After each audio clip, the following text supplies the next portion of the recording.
80% of Minnesotans believe the wolf should be protected. Howling for Wolves is asking Minnesotans to respect our true wildlife manager, the wolf. Their survival is critical to our ecosystems, our communities, and even our economy. As highly intelligent animals with strong social bonds, Minnesota wolves deserve to be protected and admired.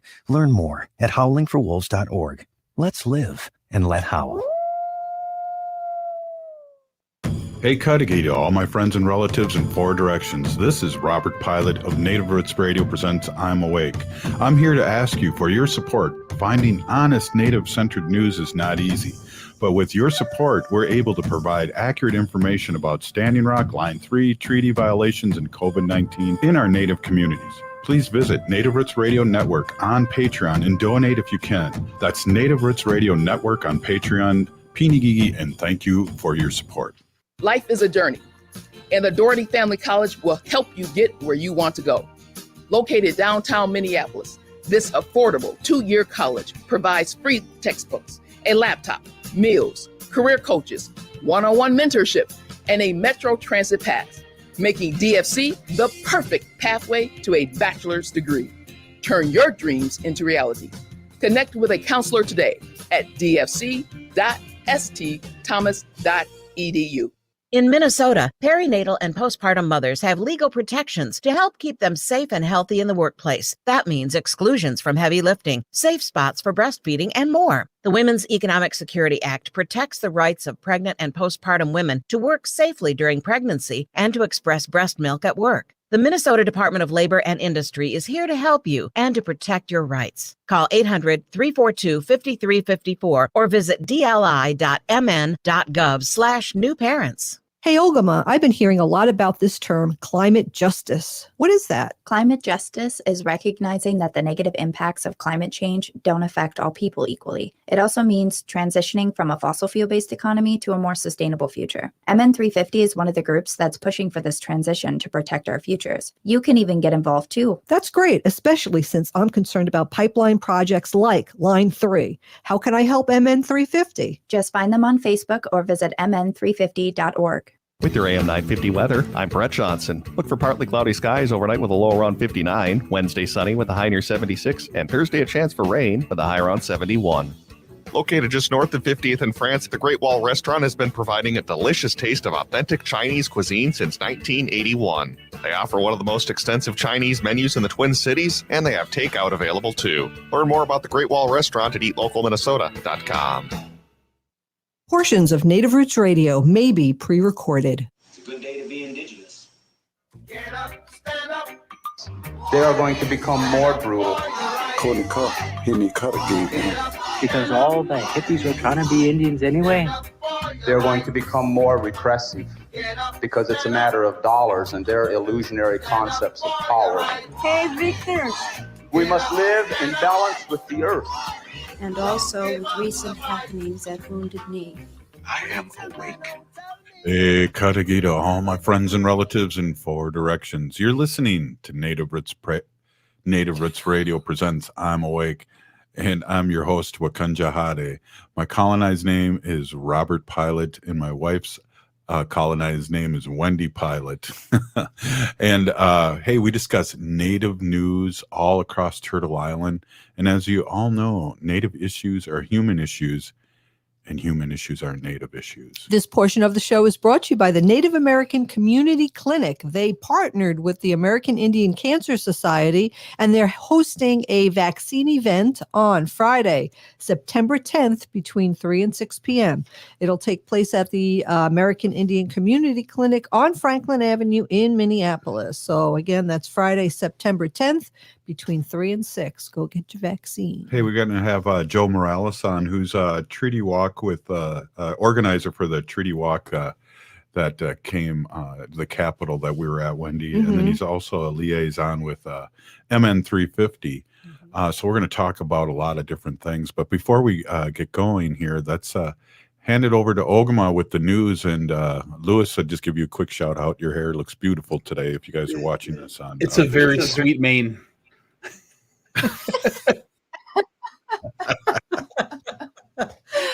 Oh God. All right. Moving moving into the news. In other news today, Lewis has a sweet mane. I want to bring in some news here from the Stop Line 3 front. What's happening right now, and I have covered this just kind of fairly briefly, only because it was kind of hard to talk about. But what's happening is that the White Earth Tribal Nation is suing the Minnesota DNR on behalf of wild rice or Manoomin. And they also asked for an order for protection against the Minnesota DNR because of the water permits that were given for the Line 3 pipeline and the water that was being taken out of and affecting the wild rice of the White Earth Nation, who depends on the wild rice for spiritual and monetary purposes. So what happened was when they filed that case, they gave the Minnesota DNR, the responding agency, 21 days to respond. Well, the Minnesota DNR responded with a countersuit saying they're now suing the White Earth Nation and the wild rice back, claiming that there's no jurisdiction. The interesting part about this case is that the White Earth Nation filed this case on behalf of the wild rice in tribal court. So for the DNR to come back and say that this is not their jurisdiction is it's strange, because tribal court is the only jurisdiction that the White Earth Nation would have. But what's happening is that tomorrow there's an in-person hearing scheduled for tomorrow, September 1st at 11 a.m. It's going to take place at the federal courthouse in St. Paul, Minnesota tomorrow. If you can come in person, you're being asked to wear your ribbon skirt and bring prayers for the water and wild rice. It's at 11 a.m. at 100 Federal Building, 316 Robert Street North, St. Paul, Minnesota, 55101. So it's 316 Robert Street North, St. Paul, and it's the number 100 Federal Building. So federal court happening tomorrow for White Earth Nation and Minnesota wild rice against Minnesota DNR. So that's going to be definitely interesting. I haven't been able to really break down myself exactly what's going to happen at that case tomorrow, but I wanted to make sure people were aware that it was happening. If you're in the area, your support would always be welcomed, as it always is. Hoping to see some cool cartoon characters that are like a wild rice Superman with a red cape or something out there. That'd be awesome. I agree. I think something like that would be really cool. We need Manoomin Man. Can anybody be Manoomin Man? We need you. Lewis with the mane. There we go. Lewis with the mane. Exactly. That's what we'll do. Coming up here in more national Stop Line 3 organizations, or Stop Line 3 and Stop Fossil Fuels, is going to be the People versus Fossil Fuels rally in Washington, D.C. to demand a fossil fuel-free future. That's going to be October 11th through 15th. Thousands of people are expected to take action at the White House, participate in civil disobedience, and demand that President Biden choose a side. People versus fossil fuels. You can find out more information about the rally and how to join at peoplevsfossilfuels.org. That's going to be an exciting event, and since it's coming up in October, that gives you time to kind of plan. Looks like it's going to be outdoors, which is, again, also exciting. And, you know, in kind of news of winning this battle against fossil fuels, everybody, the company that had the Keystone XL pipeline, TC Energy, has finally started to pull out of South Dakota after Keystone XL was canceled in June. Yeah. So they have begun removing they hadn't installed any pipe yet for Keystone XL in South Dakota, but they own 7 pump stations, 3 of which were nearly complete. And they had 10 pipe yards, 7 contractor yards, and 2 work camps. So they are on a road bond and construction permit from the PUC that says that they must reclaim the land and the road it uses, basically meaning that the TC Energy has to restore the land that they had their pipe yards and their contractor camps and all of those things on back to as good or better quality than it was before they came. So see ya. You know, I'm just got to take Keystone XL getting shut down was a big win, and I just feel that we should celebrate that. TC Energy is finally getting the heck out of South Dakota. Celebrate those victories. celebrate those victories when we can. Mm-hmm. Exactly. That's exactly what we want to do. And then I don't know that we've mentioned this on the show yet this week, Robert, but I do want to give a sincere congratulations to Interior Secretary Deb Haaland. If you have not heard yet, Secretary Haaland married her longtime partner Skip Sayer on Saturday, just north of Albuquerque, New Mexico. They got married, so that's really exciting. And some of the pictures for that are really just beautiful.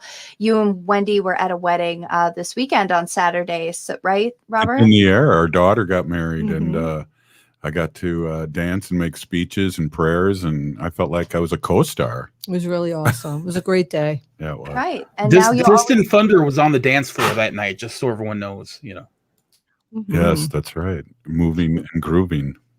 I just realized that now you and Wendy will always remember the Interior Secretary Deb Haaland's anniversary, because it'll be your daughter's anniversary to celebrate too on Saturday. So we'll have the same anniversary, which is exciting. Yeah, weddings are in the air, aren't they, Ogimaa?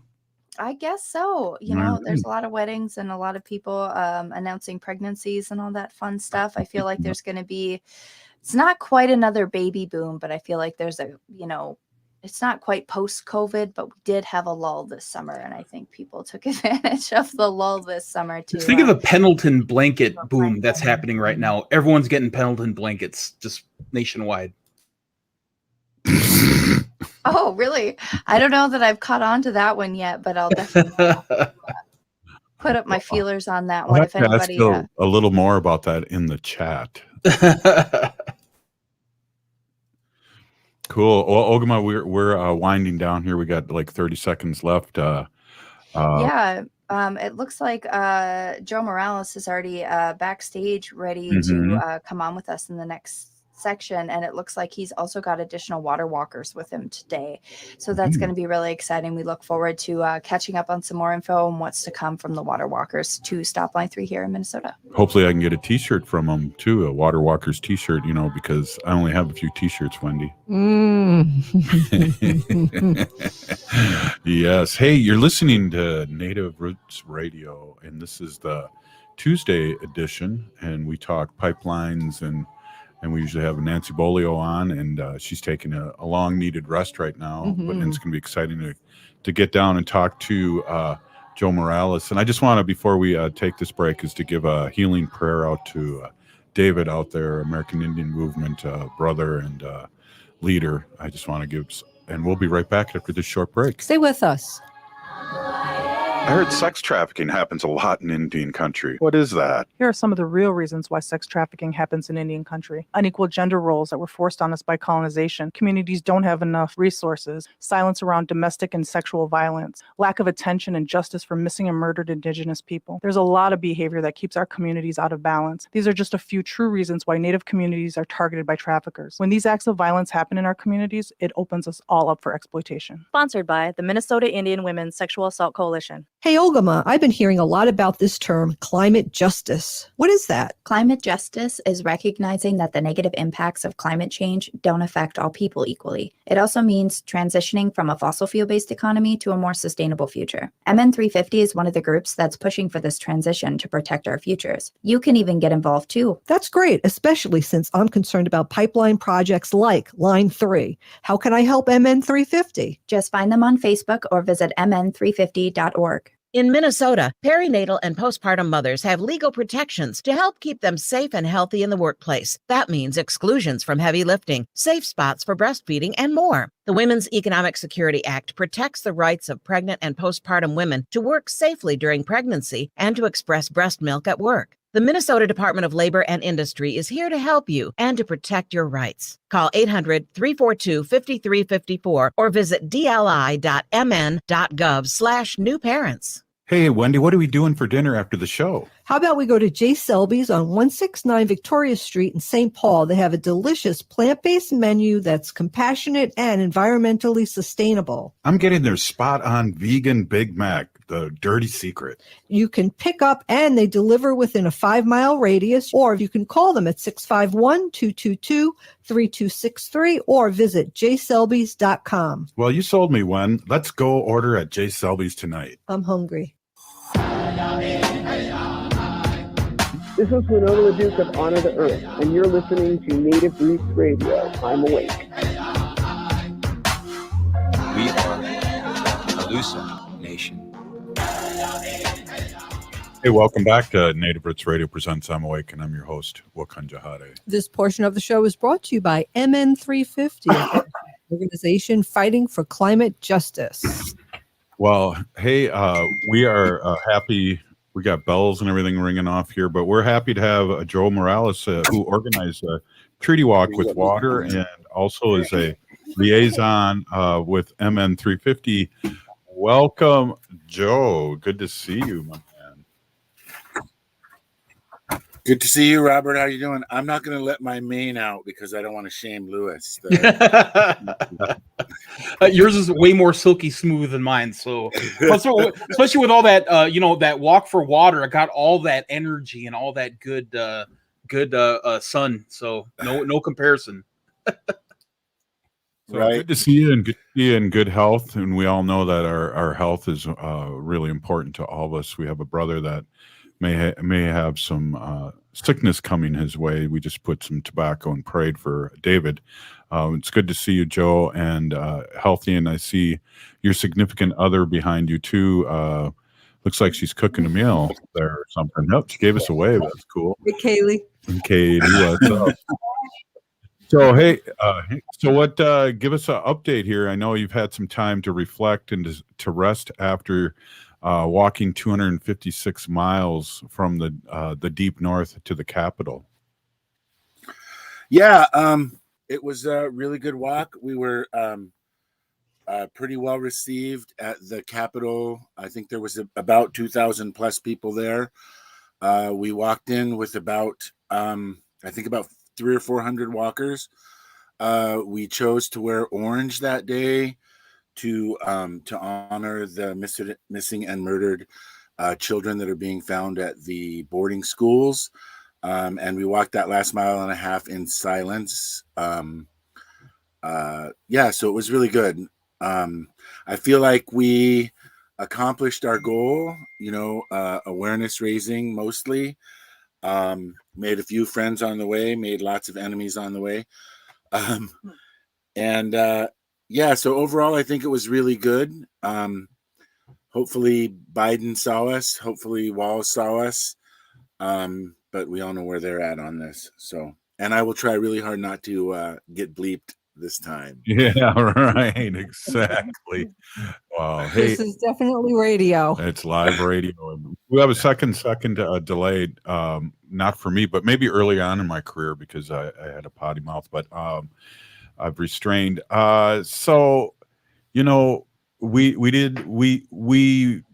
look at the press and they say there's hundreds of people there. And this always bothers me because my lying eyes saw at least 25 to 3,000 people there at the Capitol. So it's always good.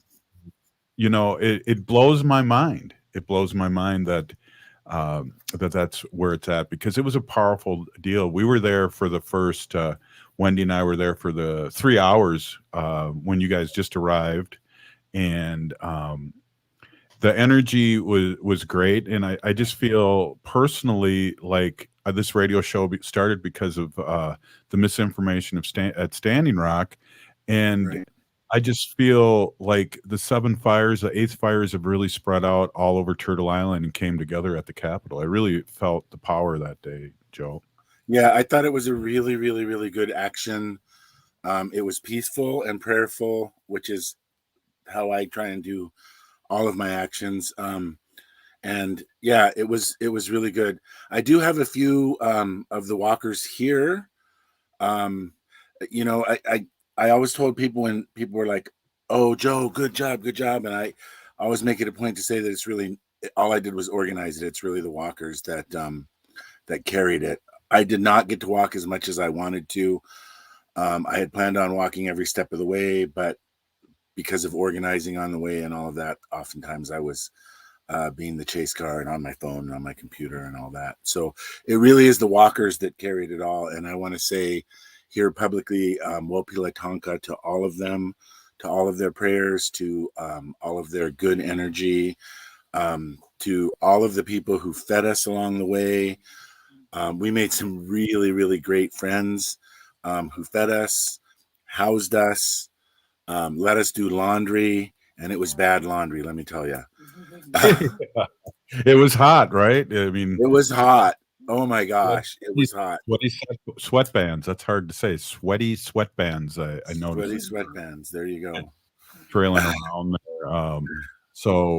Yeah. So I don't know the power of people joining you too. I know we had, I believe Heather Keeler and State Senator Mary Kunesh show up for a day and walk 7 to 10 miles with you. How was that action where you had different people joining you during that trek to the Capitol? It was, as people joined and came and went, it sometimes got a little bit hectic and confusing, but we worked through it. Having the representatives and senators walk with us, I think was quite powerful. Like Mary Lyons says, we cannot discount our allies, even if they are elected officials, and I won't do that. We do live in this with this government, and so until we're able to change that, we have to collect our allies, respect our allies, and like Mary said, walk with our allies. So yeah. Can I take a second? Go ahead, Robert. I was just sorry. That's the way our people should be, is the circle, invite everybody into the circle, and people who aren't educated in our way, because that is our way in a good way. Absolutely. We need to invite people to the circle. Yeah. So can I take a second and introduce a couple of the walkers? Sure, you take over my show. We'll write you a check. We'll give you a W-9. Go ahead. Beanie Gigi. My name is Joe Morales. Oh, we're in the background. Welcome to Native Roots Radio. How's that? That was perfect. All right, yeah. First, I'd like to introduce my friend Alexis here, who walked the entire time, and maybe give her a minute to just give a little bit of a reflection. Good one. Hi, my name's Alexis. Yeah. Sorry. Yeah, the walk was really powerful. We had a really beautiful core group of like 12 of us that started all the way from the beginning and carried it all the way to the end. And I just think us holding that, and we had people influx come in and out, bigger, smaller, we were still there to carry the energy all the way through. The last mile and a half though was like, I can't even explain, breathtakingly beautiful. Total silence. The only thing you could hear were the feet on the ground. And to me, that was just like, this moment is what we just walked 256 miles for. And the last day we were like really along the river. It was really beautiful. So like we came in really strong and like really peaceful after coming off of some intense highways, intense, heat, long days, and we just got welcomed so beautifully. So the action was definitely worth it. So do you mind if I ask you how old you are? Yeah, I'm 26. Right on. And it's great to have young warriors like yourself step it up. I really that's what we need, because people like Joe and I won't be here forever, and we need young warriors like you to step it up. So I want to say Peeny Gigi Wee to you. Oh, or who else you got there, Joe? I've got Carrie, who was also on the walk the entire time. Sego, Sewaguego, everybody. Thank you for having us on tonight. Mm-hmm. So what was your experience? You went the whole way. That's amazing. How many shoes did you go through? Sweatbands? I mean, Yeah, I it did was go through a pair of shoes, actually. I had to get a new pair of shoes. I walked a hole right through my left shoe. Well, that must mean your but- shoes longer or your left leg's longer then. No, I don't know. Could be. That's possible. Yeah. But mostly what I want to say is, it really was the people, and the core group became more like family, I would say, and there's strength in that.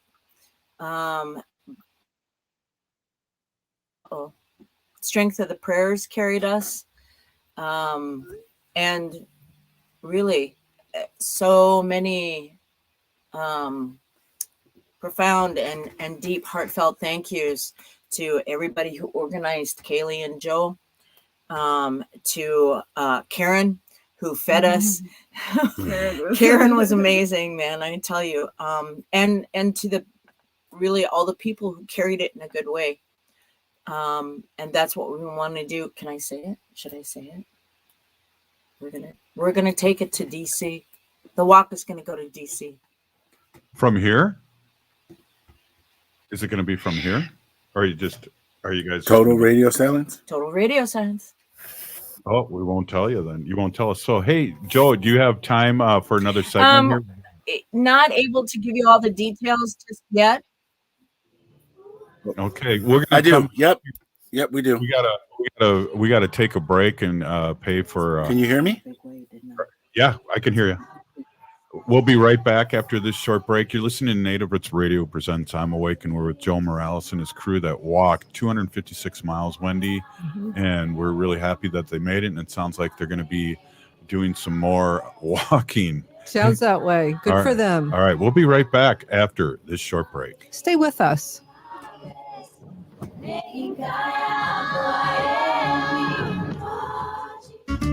It's time to experience the amazing flavors of eatlocalminnesota.com. It's your key to unlocking the best local and independently owned restaurants in the Twin Cities.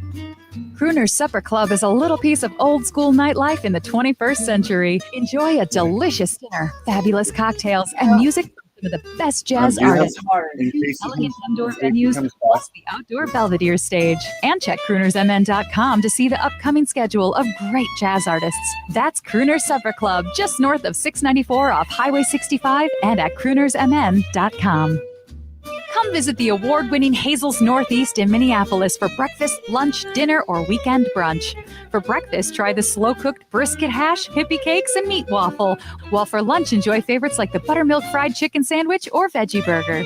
Hazel's is open Tuesdays through Saturdays, 8 to 8, with a Sunday brunch from 8 to 2. Located off 29th and Johnson in Northeast Minneapolis. More at hazelsne2go.com. If you're hurting in your relationship or have been affected by sexual violence, you're not alone. Strong Hearts Native Helpline can help you through these difficult and uncertain times. Strong Hearts Helpline is a free 24/7 confidential domestic dating and sexual violence helpline for Native Americans. Help is available by calling 1-844-762-8483 or by clicking on the Chat Now icon on strongheartshelpline.org. This message is sponsored by the National Indigenous Women's Resource Center. Hey, it's Tom. Were you aware that since 2009, All Energy Solar has provided clean energy solutions all around the region, and their local dedicated team has helped hundreds of businesses, large and small, access the benefits and cost savings of solar power? Learn how your business can flip the switch to solar before 2021 incentives expire and stop renting electricity in the buildings you own. Visit allenergysolar.com or give them a call at 800-620-3370. allenergysolar.com.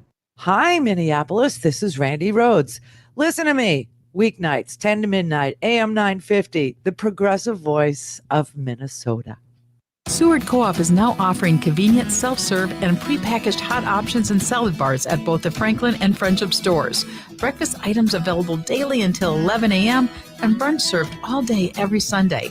Their weekly lunch and dinner menus highlight cuisines from around the world. They offer vegan, vegetarian, and gluten-free options daily. 95% of the ingredients used are organic from small-scale, local community food producers whenever possible. More at seward.coop. Minnesota has the only original wolf population in the continental United States, and 80% of Minnesotans believe the wolf should be protected. Howling for Wolves is asking Minnesotans to respect our true wildlife manager, the wolf. Their survival is critical to our ecosystems, our communities, and even our economy. As highly intelligent animals with strong social bonds, Minnesota wolves deserve to be protected and admired. Learn more at howlingforwolves.org. Let's live and let howl. SeniorCommunities.guide is your free online website to find housing, care, and resources for seniors in Minnesota.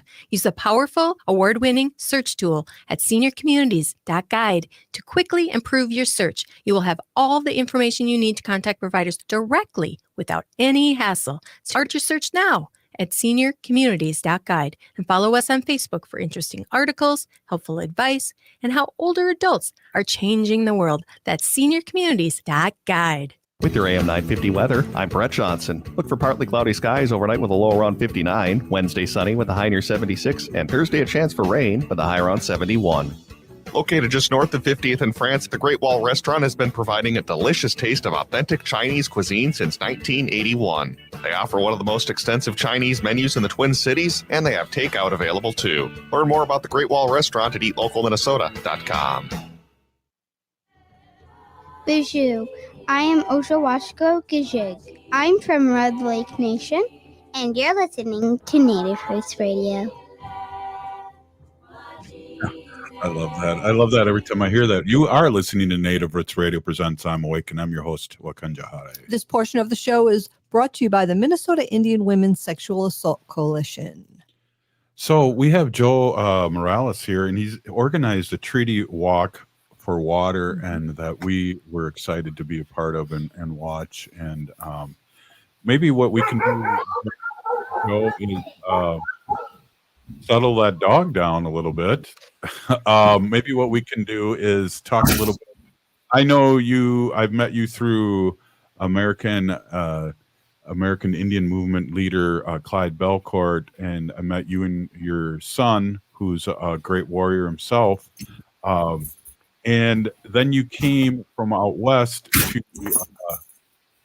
to support what was happening at Camp McGeezy. So maybe you can tell our audience how you got going into this fight. It's a pretty interesting story. My partner Kaylee and I had been following. Well, I'd been following it for years, and we decided to cohabitate.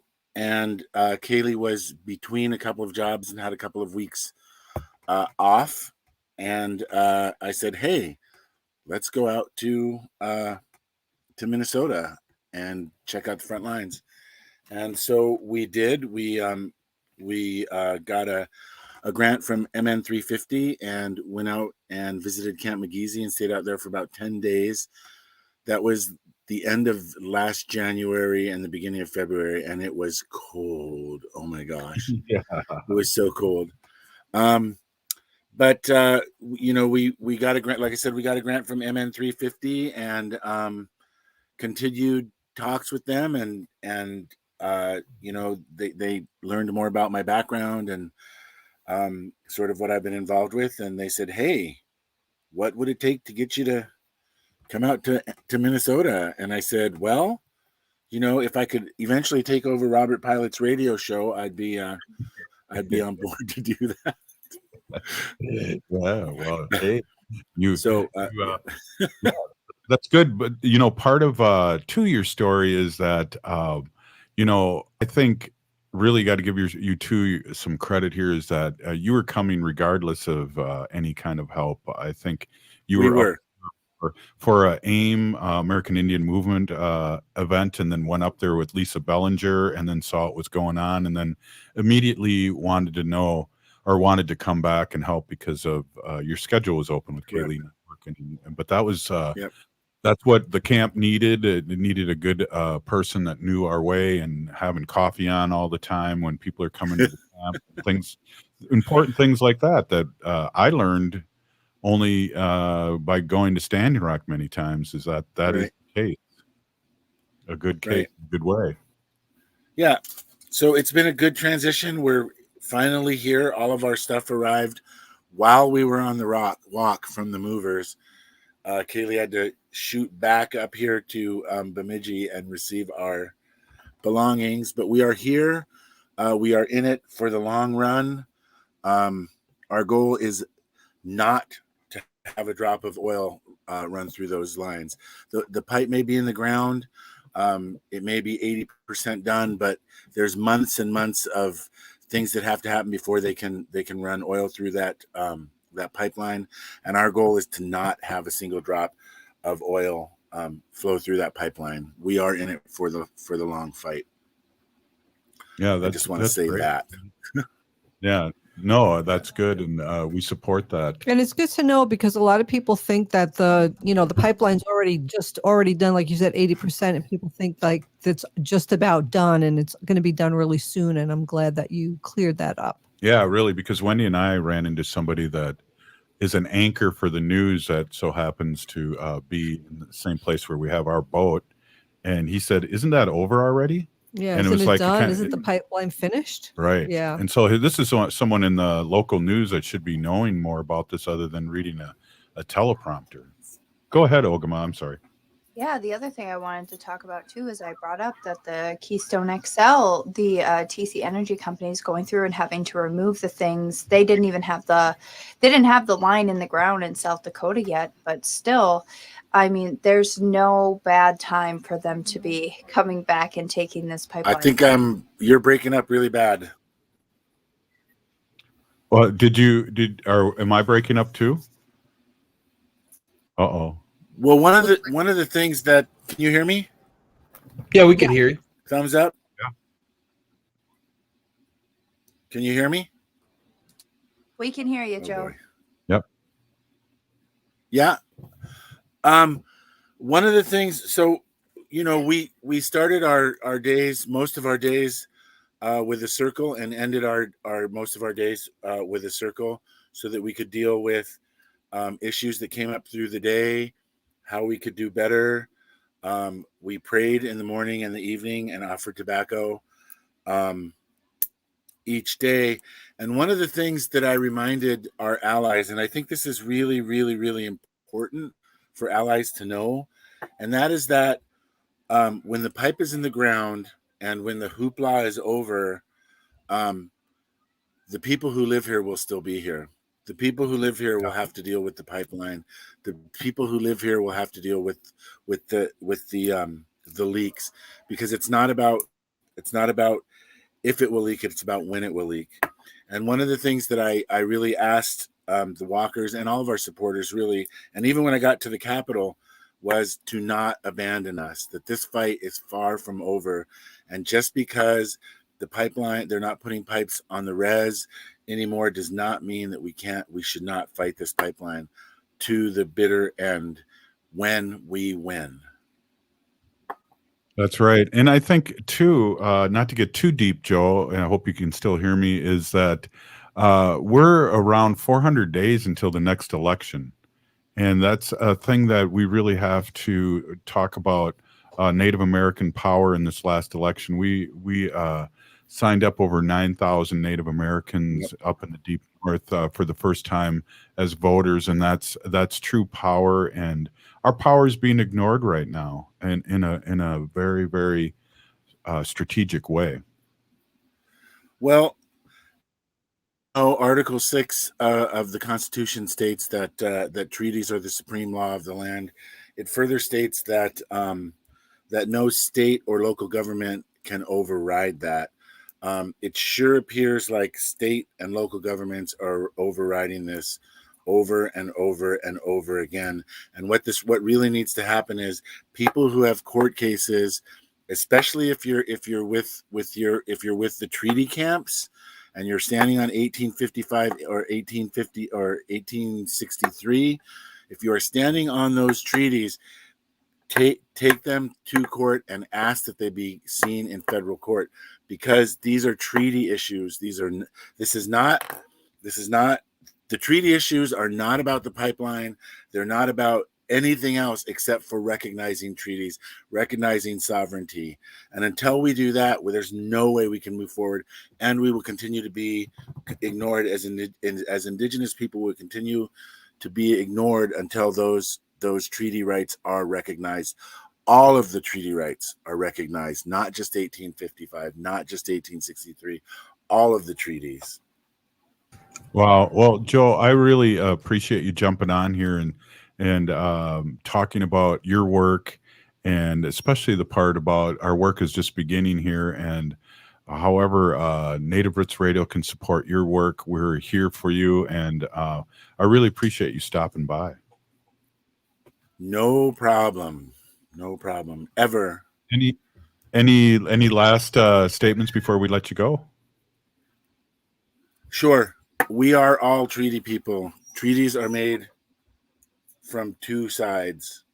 We are honoring our end of the treaties. It's time for the colonists to honor the treaties, and we will stop line 3. Wopila Tonka, Robert. It's great to talk to you. Good to see you, Lewis. Always. Hi, Ogimaa. Hi, Wendy. Oh, good one. Wow, it really intense stuff, Ogimaa and Lewis and Wendy. We're here to support any way we can. And go ahead, Ogimaa. We have a comment right now that says, if they aren't listening to the treaties, then why should we? And I think it's important to remember exactly how powerful those treaties are. We're looking here in Minnesota at setting a precedence with treaty rights. If we can get recognized for what the treaty rights are here in Minnesota at a federal level, that opens up and provides a stepping stone for other tribes and other nations throughout Turtle Island to be able to use their treaties to their benefit to stop similar ecological genocide in their areas. It's really important that we honor these treaties and we get the colonizers to honor their end of these treaties. Treaties, Lewis, give us a minute on your take on our treaties. With any indigenous activism, we walk in Wolchikie, which is we walk in prayer. Activism is always foundational in prayer. That was the creation of the American Indian movement to where we are today with Joe Morales and all the water protectors and walkers. But treaties are a supreme law of the land. And as Ogimaa said, we walk together as an indigenous people, because when our treaties are solidified and recognized with the Supreme Court, it affects all of us together under federal trust responsibility, under the doctrine of discovery and all these things. So that's why it's important to understand that when line 3 is an issue, it's an issue for all indigenous communities of the Western Hemisphere. It's important for all of us to step up, be active, and be heard, because if we're not putting ourselves on that front line as indigenous and ally people, who's going to do it for us? Obviously, our politicians aren't, our government isn't, our governor or lieutenant governor are not. It's up to us as allies and indigenous people. Step up. Now's the time. Good words, Lewis. Wendy, what can we do? Yeah, I'm all for it. And I just want to say thanks again to Joe Morales for organizing what a fantastic walk and awareness. It brought so much awareness. And we're here to spread the word and to stop line 3. And not only that, Wendy's given me the 1 minute sign here. Not only that, but we got to give a special shout out to Nancy Bolio, formerly of Rise Coalition, for all her work involving this walk. I know she had a lot going on with this, and intense warrior woman. She should have a cooking show. I watch her Facebook, and I see what she shows us, what she eats and cooks. And, it's, in all seriousness, it's a thing that we need to really resist, divest, join a group, and run for office. I know I say that at the end of every show, but I really feel that we need to get entailed into what's happening. Hey, up next, our Sacred Animal section with Wendy Pilot. Stay with us. When we heal from our traumas, When we face our fears, let go of our addictions, when we relearn our values, when we live our teachings, respecting our elders, cherishing and honoring our children, when we honor and take care of our spirit, there will be no room left for sexual violence.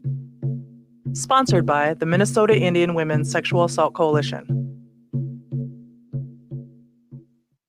Hey, Cudahy to all my friends and relatives in 4 directions. This is Robert Pilot of Native Roots Radio presents I'm Awake. I'm here to ask you for your support. Finding honest Native-centered news is not easy. But with your support, we're able to provide accurate information about Standing Rock, Line 3, treaty violations, and COVID-19 in our Native communities.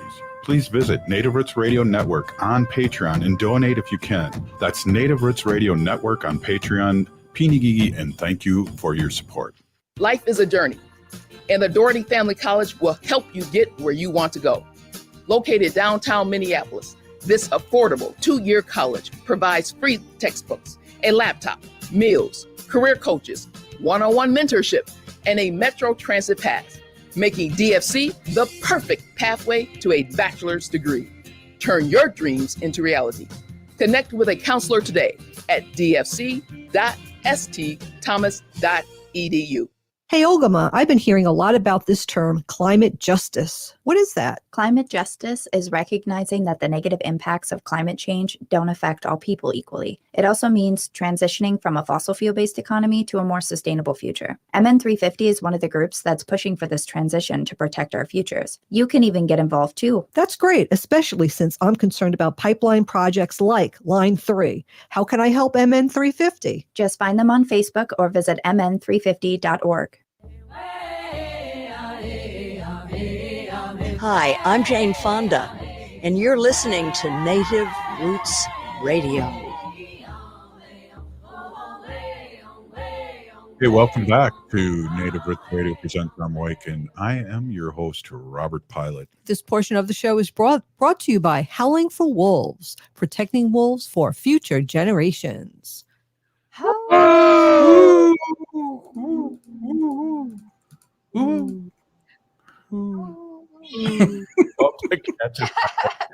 It's turning into the last clap. The last guy's clapping. You know, that's what it is. Right, exactly. Hey, I want to introduce, I don't have my script. I want to introduce my awesome and beautiful wife, Wendy. Wendy's been an animal advocate for many years, and she works in the local and national animal sphere here, and she talks about our sacred animals here at Native Roots Radio since day one, so it's almost been 4 years. Yeah. I gave you 2 minutes, and now you got, like an hour a week. Yeah. Pretty much. Happy wife, happy life, right? Whoa. That's what they say, Robert. I'm a Humane Policy Volunteer Leader for the Humane Society of the United States. My Native American name is Hanaji Hihani, which means cares for them. And I was given that name by my Dega Curtis, who goes by Mashke Hanajinga, which means walks on white clouds. We just saw him. We just saw him over the weekend at the wedding. So it was really good to see him. And I told him I said that every day. And he said, I know, I hear it, but I don't know if he really listens or not. But anyway, I have some good news right now. I actually just got it. It's breaking news from Colorado. Governor Jared Polis called on the Bureau of Land Management to stand down and impose a 6-month moratorium on the wild horse roundups that were supposed to be taking place tomorrow.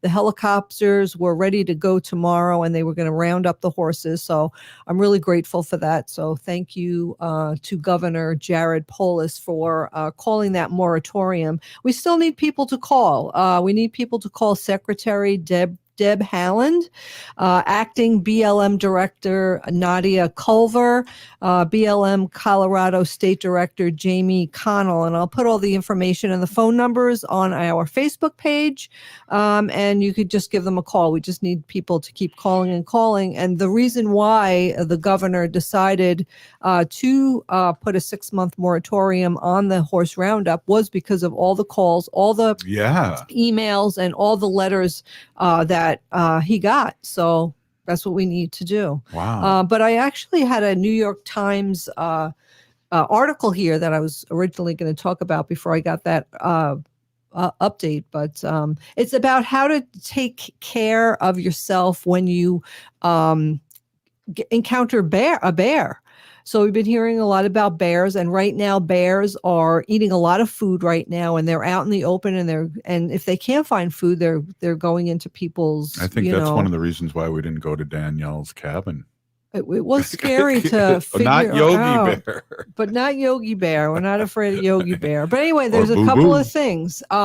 So there's 20 questions. We're not going to get through them, but we'll get ask through. me, We'll ask get me. through what we can, and then what we can't get finished, we'll finish tomorrow. So number one, in a given year, given the averages, you are least likely to die from a lightning strike, shark bite, bear attack, or snake bite. I would say shark attack. Shark I attack. say, I was Go going to ahead. say lightning strike. Lightning strike. Well, What about you, Lewis? Lightning. I would say lightning.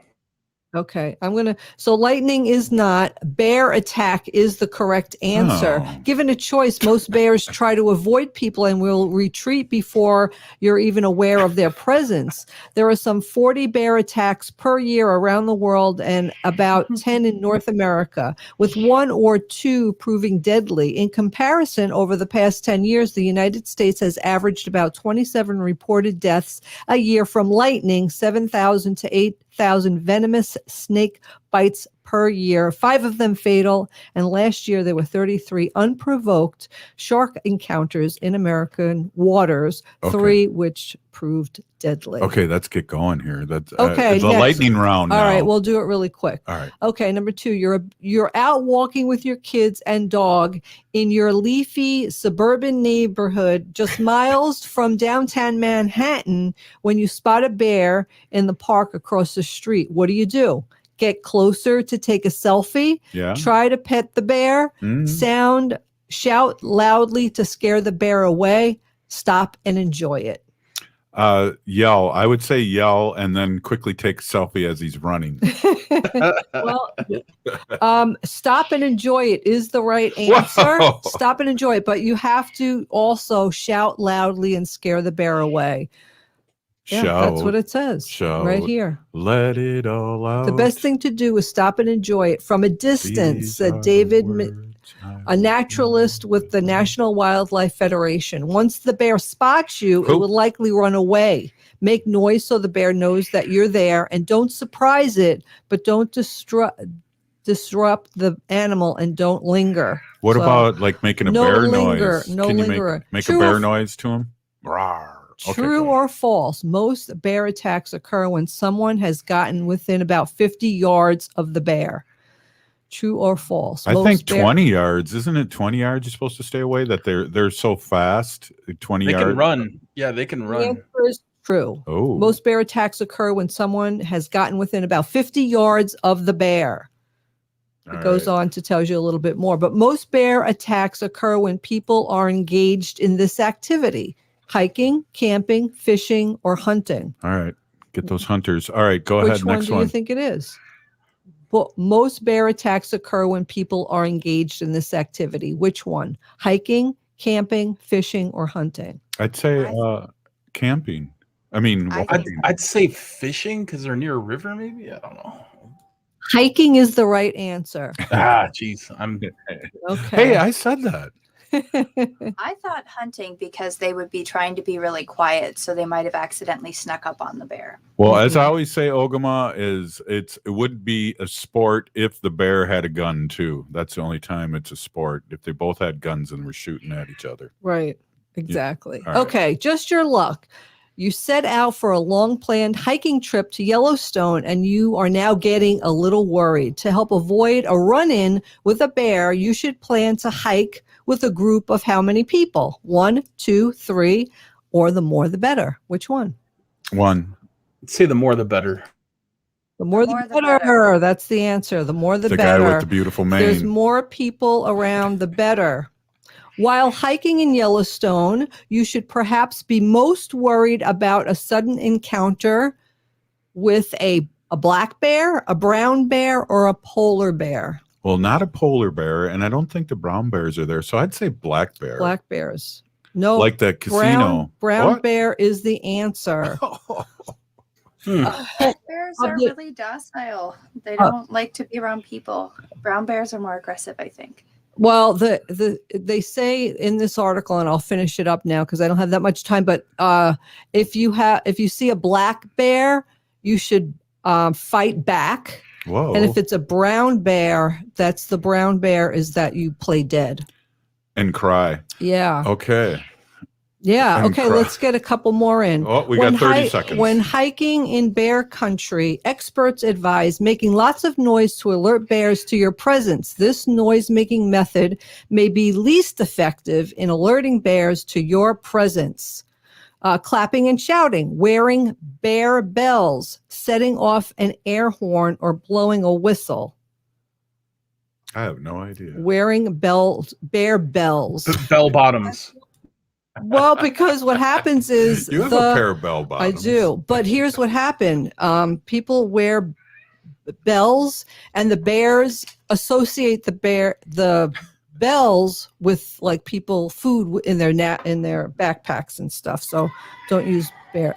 And they've also found bear bells in the bear poop. So they eat the bells. And the people that are wearing them. Exactly. All right. Hey, I would finish it up tomorrow. That's like Positive Friday you had going today.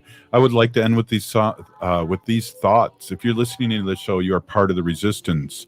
From Chief Plenty Coops, the ground on which we stand on is sacred ground. It is the blood of our ancestors.